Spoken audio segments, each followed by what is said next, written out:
Scotty? Oh, you're going to do a bidding for her, huh? Yeah. Tracy Taylor, Heber City, thank you for letting me speak. There's just a couple things I heard in the presentation and everything. I just want to clarify a little bit because I have been in some of these other meetings, okay? First of all, the school district has not decided yet whether it's going to be on the ballot in November. They're going to do that in August.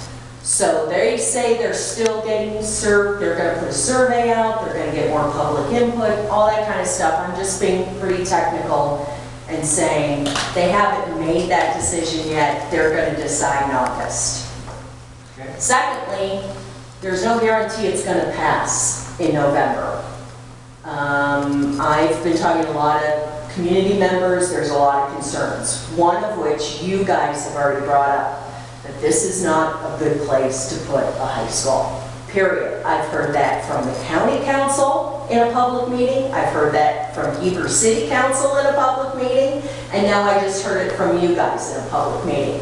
So these are conversations we should be having with our school district, quite honestly. So I'm hearing a lot of people are not happy about this location for the very reasons you brought up, the bypass road, Midway Lane being one of the only entrances and exits off the bypass road right there. That is just, you know, going to be a mess. Thirdly, the UDOT study. Okay, we were in an interlocal meeting back in April, I believe, and it's recorded on the Wasatch Taxpayers website. If you want to go listen to UDOT talk to the interlocal committee, and it was an eye-opener for everybody sitting in that room, because what UDOT said was, we are going to look at every area of the valley for a bypass, not just where we've already purchased land on the west side of Heber. So that was a big eye-opener. The other thing UDOT said was, I directly asked, how long is it going to take for you guys to determine routes?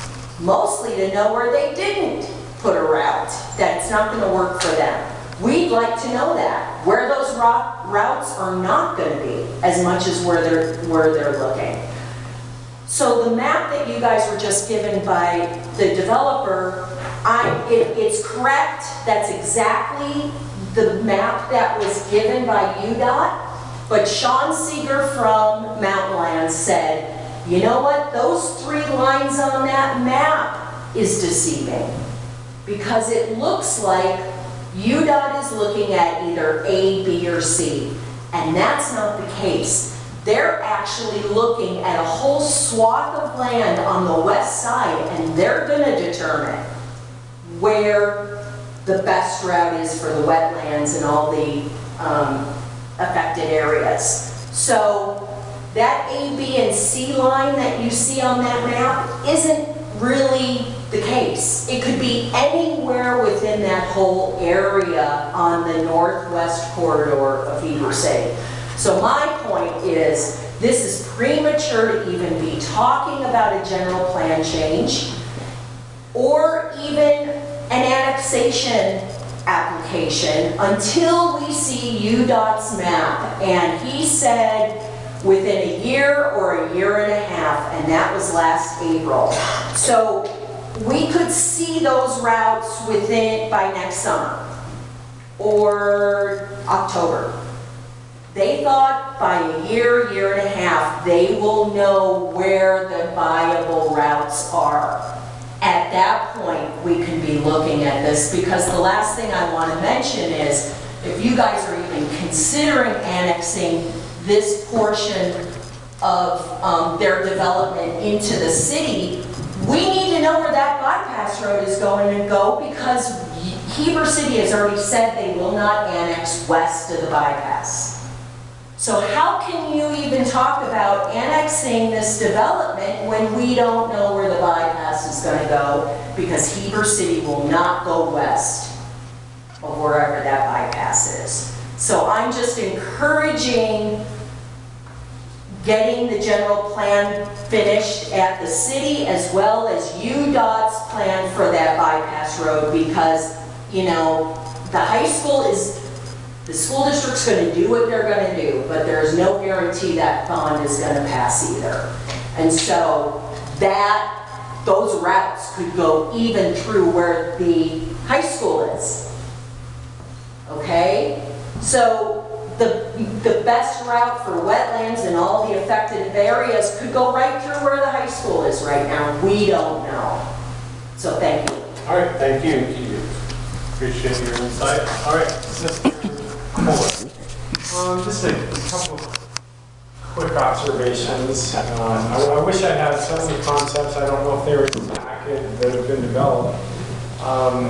They were definitely had some intriguing aspects.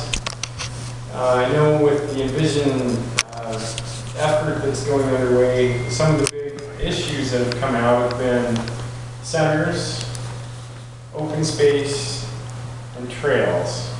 And I don't know if there's an issue that I've missed there, but one of the intriguing concepts that they have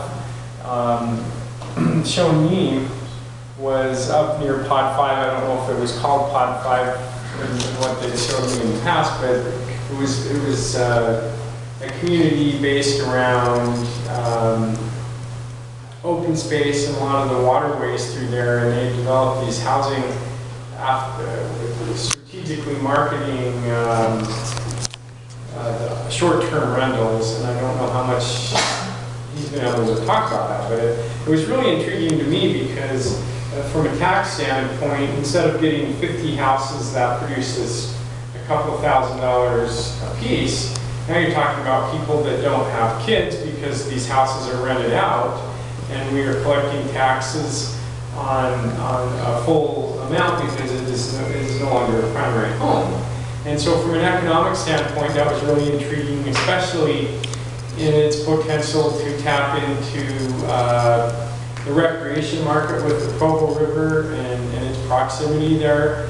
And like I said, I wish you could see the concept because it was developed around open space, and it was developed, there also was that other open space they were built next to.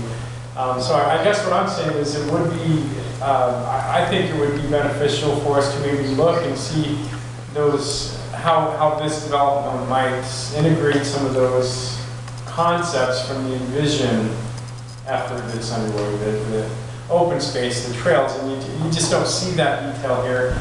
And the reason you don't is because your petitioners and your staff really weren't really sure how much detail to get into at this point, knowing that we have this bypass and we have this Envision effort underway. But they've developed 2 or 3 really cool concepts, you know, some of which I think you would like. I mean, obviously nobody is in absolute love with 3-story apartments, but there is some need for that. The school has indicated a need for some ownership-based affordable housing. Today, Jamie and I were talking with Self-Help Homes.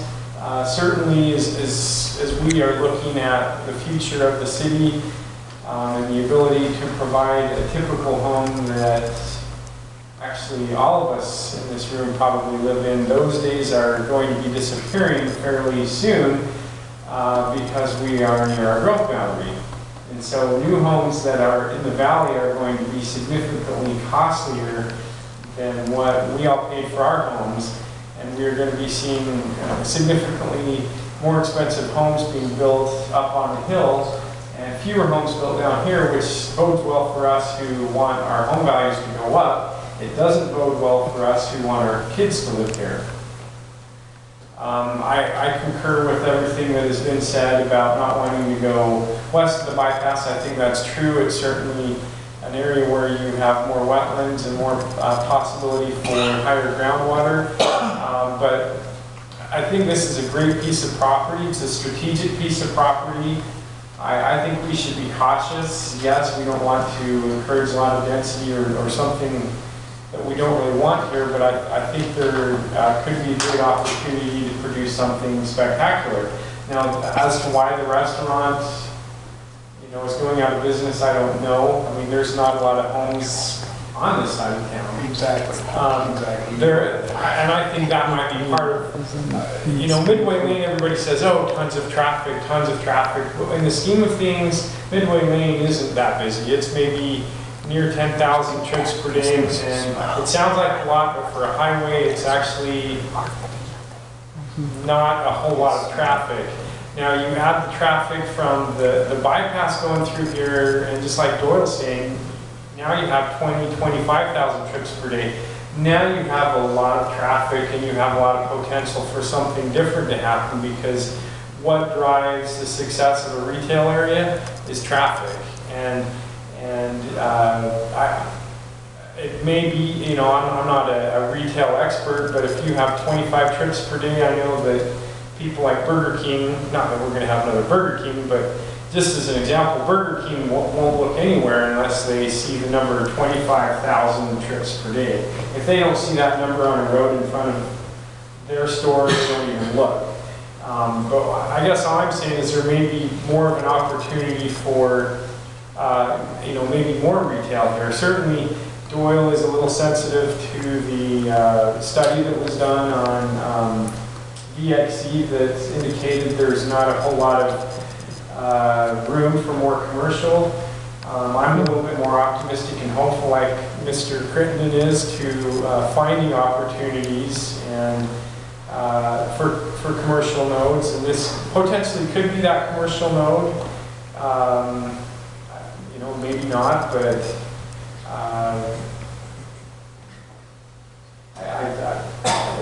if housing isn't the way, or open space and some type of center as a vision is identified isn't the way, then I guess what is the way? I agree with the petitioners that a high school facing 20 acres of fields between the high school and the bypass probably isn't the way to go with 3 20-acre ranchettes. I don't know how large the lots would be, but there's definitely got to be something. I mean, you don't put 1-acre ranchettes typically next to a school that has 25,000 trips per day going next to it. So I agree philosophically about the densities being near the core, but when you take everything into context, I don't think it's that easy of an answer just to say, no, let's leave it as 5-acre ranchettes or 1-acre ranchettes or even quarter acres. I don't think it's quite that simple. It's a complex site with 2 highways, potentially a school, significant environmental issues, and something that could be a real gem that we could be proud of. I just don't know what the answer is. I hope that I'm sparking you to maybe throw some ideas out. I don't know what the answer is. You are sparking my thoughts. I don't know if it's necessarily a better way. I don't know. But I'm sitting here thinking about looking at the traffic on Midway Lane. I drive that every day, several times a day, 3 times a day. And there is a lot of traffic on that road. It's getting more and more. Really, up in the last probably 8 months or a year, Midway has been outgrowing Heber City by leaps and bounds. And I'm thinking that there's all that traffic. There's one way in, well, basically 3 ways in and out of Midway, but that's the main way in and out of Midway. See, even though our traffic study would say, let's concentrate on the intersection, there's still a lot more growth occurring that will occur in Midway and will occur in those areas, other areas, where we've done more and more traffic onto that, right into that congested spot right there. I think that might be a little too much traffic. We done any kind of number study on what those kinds of impacts would be, including some of the growth from Midway? To tell us, where this would be? No. Not that I'm aware of. Mr. Crittenden, are you aware of something? Well, I just want to make a comment. I try to cross Midway Lane because I use the hundreds that I've been promoting, but it's a long stop. Sometimes Yes, it is. It's going to be real the challenging. right turn's about all you can do to get across it. But my comment is this: the big problem we have on Main Street is it isn't our road. Hey, folks, That isn't our road either. That's UDOT's road.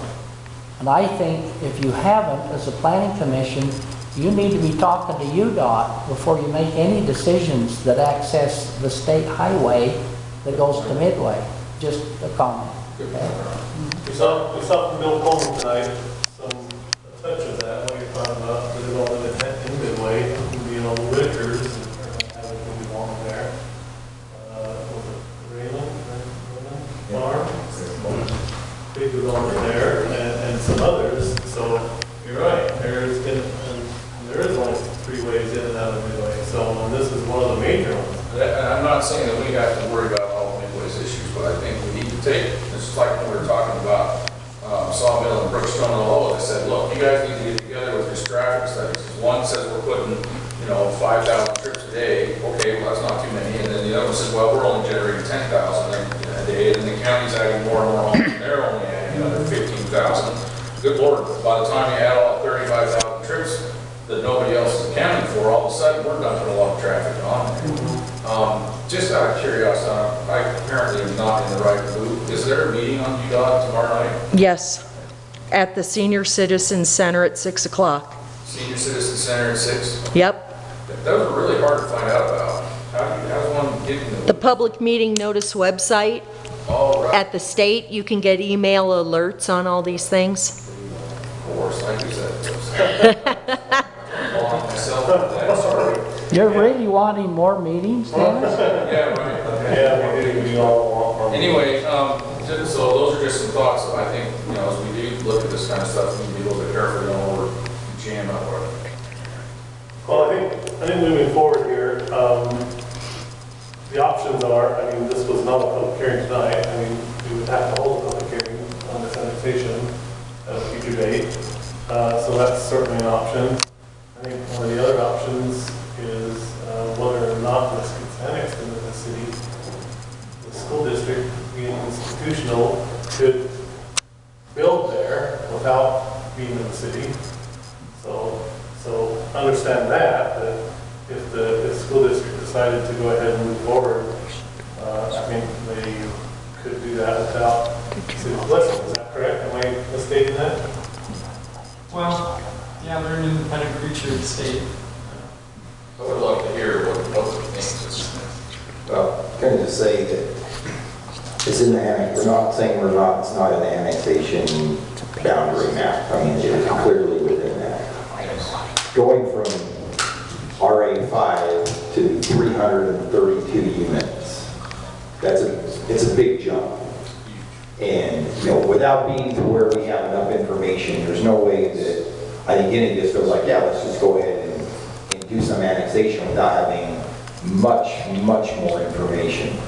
UDOT, school, and even when those things are in place, that's a big jump going from RA5 to 332 units. And I think there's, don't want to just come in and shut these guys down, but at the same side, that's a pretty big jump for anybody to go based on the vision that we want to have. So I would say moving forward, we need more information from those stated individuals, as well as, at least from my standpoint, we can't have that much density right there. So. Okay, Mr. Ostergaard, has any alternate on the planning commission has any opportunity to speak? Go ahead. Ostergaard, Heber. We're talking about traffic a lot, right? And Density too. And density, but a lot of it, I'm hearing is traffic. And yeah, the trend is walkable communities. You have to have retail there. You have to have population base.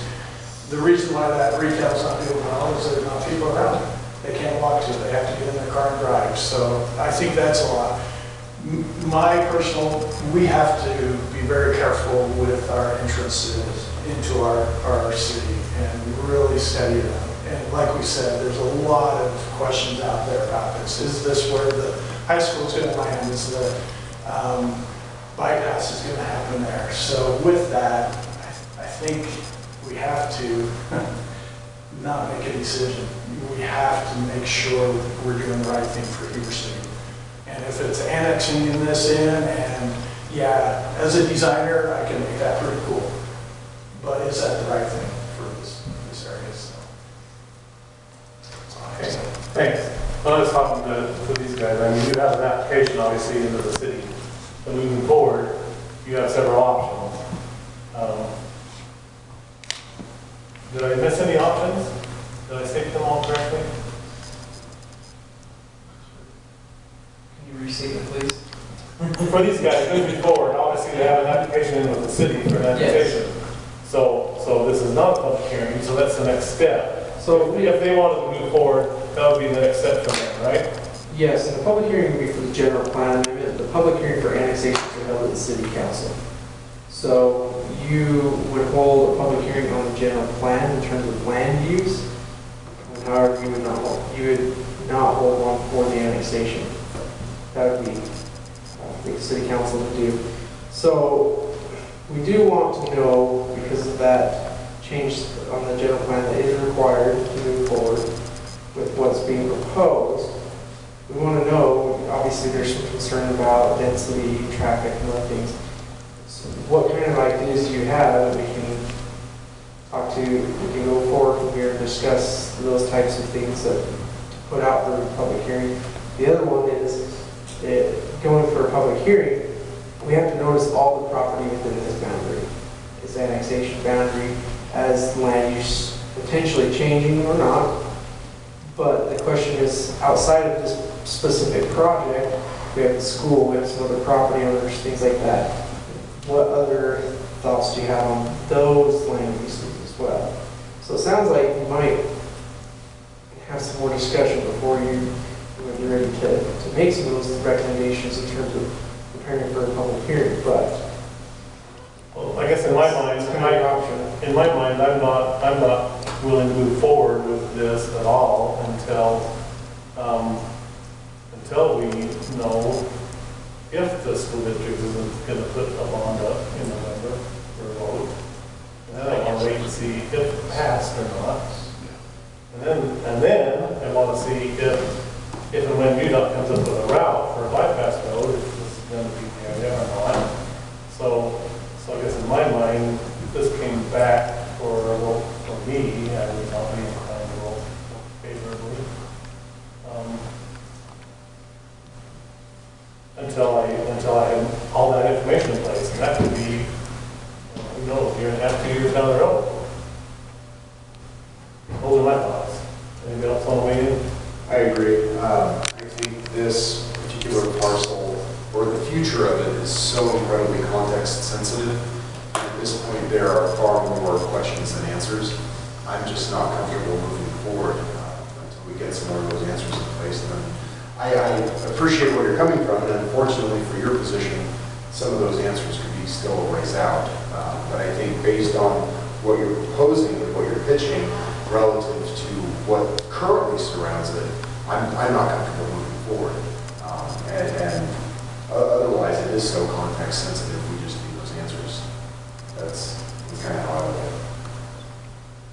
Seems to me that the school district should wait, find out where the road's going, before they put a barn or a school where they might not be able to build one. Well, they can build one here if they get the money. We can't tell them otherwise. Yeah, they could go anywhere. If they have the money, they can go anywhere and buy the land and build it. So that's why I was saying earlier, potentially the school district could go and build here, whether it's in the city or not. Sure. And then what does the state do when they decide they want to rapid it? They go around them, Around the school? Yeah. and it could cost twice as much to do that. So the district gets to trump the state on that part? Unless we don't vote for the bond in November. We have the power. See, it's kind of sad if we need a school, if they keep insisting on putting it in a dumb place and they lose the bond. Because then they may not get their school. So, I mean, but talk to your school board about that. Well, it puts you guys in a difficult position, I understand that, and I feel bad for you being caught in this mix, but that's just the reality of it, that's where we're at, right? That's where we are at right now, so, I don't. And to be fair, we know that. Okay, we've talked through this. We know it's early. but we wanted it in front of you. And at least there's been a discussion tonight on, wait a minute, if the bypass does go in and the school goes in, maybe 5 acre may not be appropriate, and it is a gateway to the city. If the bypass goes in, this is a key piece, and it is a gateway, and you want to do it right. Our vision was to condense it, because there's a need for that. There's a significant need for affordable housing here. I agree there is a significant need, I'm just not sure that it's here. Well, Put it on the sources, right? but if you condense it in this area, then you're able to preserve a lot of the natural beauty of that area, which I think everybody's trying to do. And so that was one of our thoughts. Also, by condensing it there, we've got 2 major routes to accommodate that. You can't for that traffic to flow, it needs state routes. Okay, and that's why we think in the future, if you look ahead, if you look at it right now, you look at what's out there right now, the answer is no, keep it agricultural. Okay, but if the high school goes in and the road goes in, the bypass, it changes a lot of things significantly. I mean, that bypass route is a 5-lane facility. It is big. It will move a lot of traffic. It'll move more traffic than what goes down Main Street right now, because of the way it's being designed. And so that was our other thought, is affordable housing right there. That gives folks access to the whole valley quickly, whether it be Midway, whether it be north side of the valley, the south side of the valley. That's why we were condensing and trying to do some unique things there. We understand it's premature. We get that. That's why we tried to package it with as much as we could as far as open space and right-of-way goes. If we need to wait a year or 2, then we will. But I don't know that we can still promise the same things at that point. Because by then, they will have had to determine where the right-of-way is, and purchasing it and those type of things just change the dynamics of everything. So. I think there's some important things, decisions that are going to be coming up upon the city much more before a year. We've got our vision for the general plan that we'll be winding down, and then we're going to be kicking off the general plan update here this fall. And I think that's going to be huge because, I've been here talking about open space and trails, and if you're like me, I don't even know what that really means or what that even looks like yet. When the general plan amendment is put in place, we'll know what it looks like. Yeah. And then secondly, August, we'll know more from the school, and then November, we'll know even more. And so it may not be a year.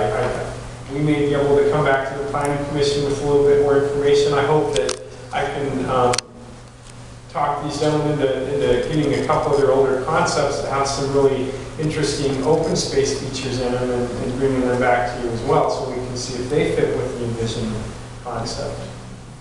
Okay. All right.